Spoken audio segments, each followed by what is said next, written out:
talk about you doing commentary, because I really think that you're exceptional at it. You do a great job. You just have authority, you have knowledge.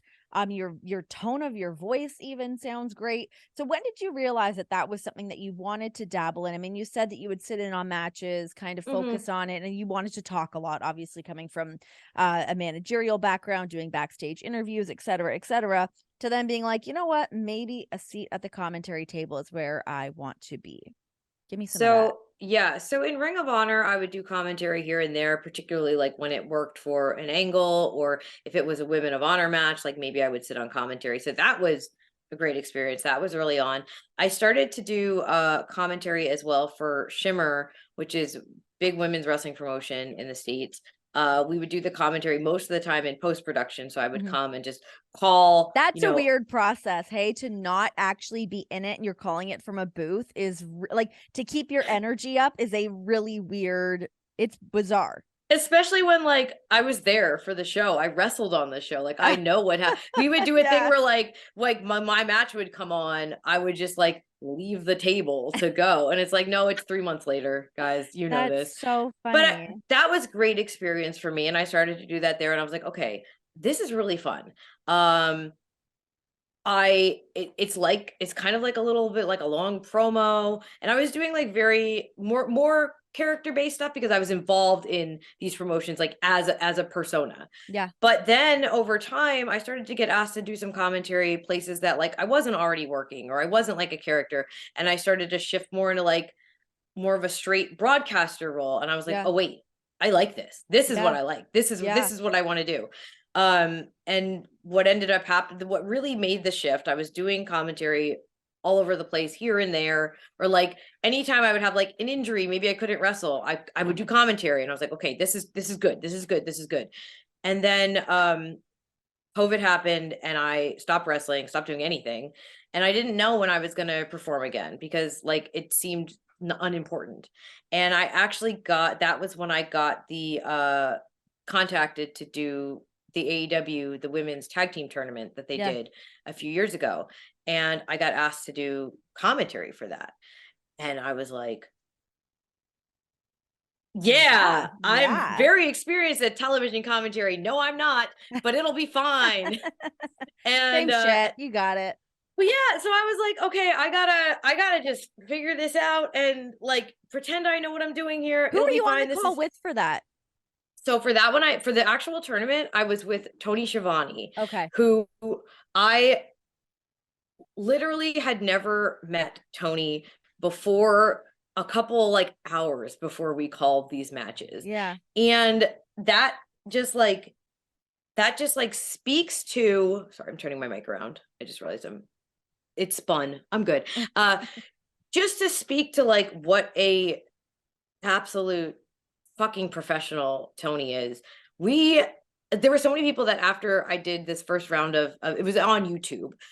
So it was like in the same format as Dark is Yeah. now and then they were also doing Dark, but it was all on YouTube. But some people be like, "Wow, you and Tony like you have a really good banter. Like you're really getting along. Like you guys like we knew each other." But no, I had literally just met him. That is what a professional he Mhm. is, that like he can just slide in there, and I'm sitting there next to Tony Schiavone, who I have been a fan of since I'm not going to age myself, since, for a long time.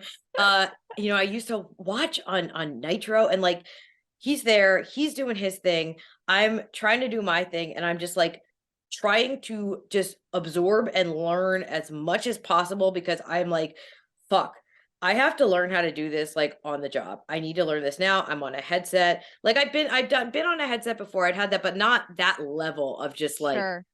broadcasting, because in the end, even when we were live for like ROH or whatever, it was still a much smaller production, or when I'm doing like a streaming thing, like Sure. we'll figure it out, it's It's fine. different when you start to have someone in your ear and you're hitting certain times, you've got Yes, graphic reads you need to hit, there's so many different moving parts in that's like, follow the script, but call the match, look at your monitor, like, there's you just look so at the much monitor, oh happening. my god, Yeah. yeah, I'm just like, okay, you gotta be doing what you're doing, but also you need to learn this on the job right now. Like, do not fuck this up, do not fuck this up.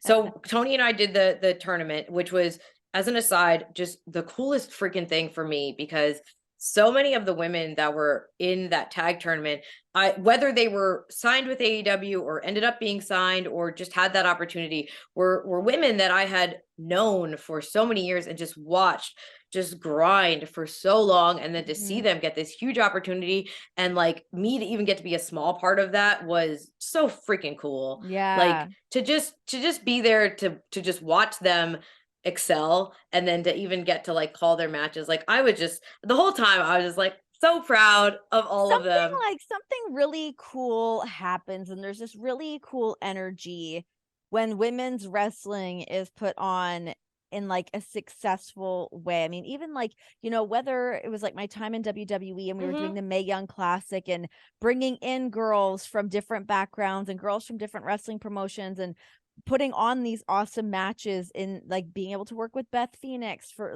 me and her to be able to jump on commentary together for that was amazing, and meeting girls that I had never met but I had heard of. There's just something really, really cool that happens during those moments, and I think everyone just really gets to shine. Everyone's working together to like make the product as great as possible, to make women's wrestling shine on this platform. Something really cool happens during that. It's really fun to be a part of.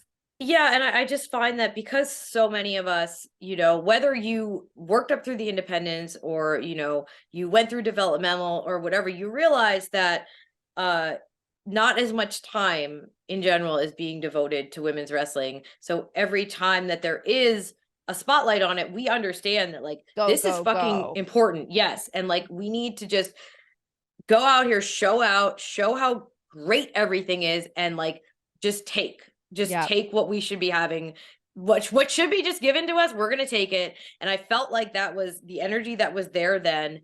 And it is, like you said, so often just like, how can we work together? And it's not about, there's been many times throughout professional wrestling, especially early on, where like there were just moments where people were just awful. Yeah, and sure. There's Yeah. and it's very cool. And I feel, this is to go aside from the commentary thing, sometimes I look back and I talked about doing Shimmer, and I talked about doing like their Shimmer a decade and a half ago, women were wrestling in America. Again, I'm just talking about North America. Obviously, Joshi Pro Wrestling, etc., has been excelling forever.